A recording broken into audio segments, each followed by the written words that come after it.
যে মানুষটা কোটি ভক্তের হৃদয়ে জায়গা করে নিয়েছিল, যে নাম উচ্চারণে চোখে জল আসে, তিনি সালমান শাহ।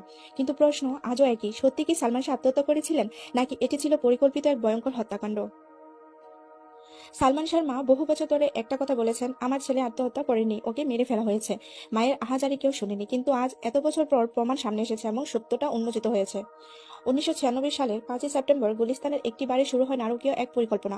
শাশুড়ি লতিফা হক লুসি, সালমানের স্ত্রী সামিরা, আন্ডারওয়ার্ল্ড ডন আজিজ মোহাম্মদ সবাই মিলে ঠিক করে তারকাকে পৃথিবী থেকে সরিয়ে দিতে হবে চিরতরে। চুক্তি হয় 12 লক্ষ টাকায়, হত্যার আগে 6 লাখ, কাজ শেষে বাকি 6 লাখ। এভাবে লেখা হয় বাংলাদেশের ইতিহাসে সবচেয়ে হৃদয় বিদারক অধ্যায়।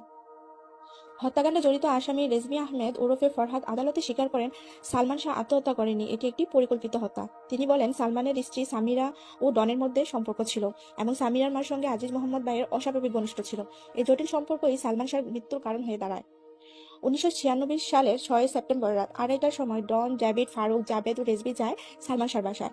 দারোয়ান কিছু বলে না, কারণ তারা ছিল পরিচিত মুখ। দরজা আগে থেকে খোলা। সালমান তখন ঘুমাচ্ছিলেন। ঠিক তখনই শুরু হয় ভয়ঙ্কর দৃশ্য। ডন বুকের উপর উঠে পড়ে, সামিরা তার নাকে ক্লোরোফর্ম চেপে ধরে, আর সামিরার মা ড্রেসিং রুম থেকে বেরিয়ে আসে। দস্তাদস্তিতে সালমান লড়াই করে যাচ্ছিলেন, কিন্তু ইঞ্জেকশন পুশ করার পর নিস্তেজ হয়ে পড়েন। এরপর লাশটিকে এমনভাবে সাজানো হয় যেন মনে হয় আত্মহত্যা করেছে। তেল মালিশ করা, কাপড় ভেজানো, রশি ঝোলানো রাখা, সবকিছু ছিল সাজানো নাটক। আর সেই রাতে সবাই নিঃশব্দে